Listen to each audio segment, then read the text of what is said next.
Hey there guys, welcome back to another video. Today I'll be showing you how to open an SVG file format on Canva.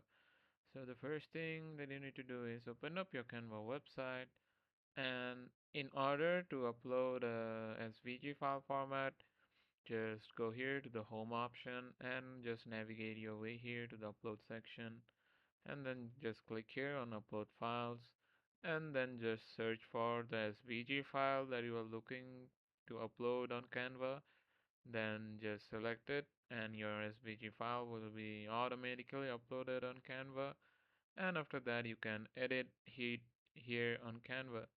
So like if you want your design to be downloaded as an SVG file, just go here, click on share, click on download, and just go here to the file tab option, and you will see SVG here. So you will need the Canva Pro subscription for that. So that's it with the video guys. I hope it helps you. Thanks for watching and take care.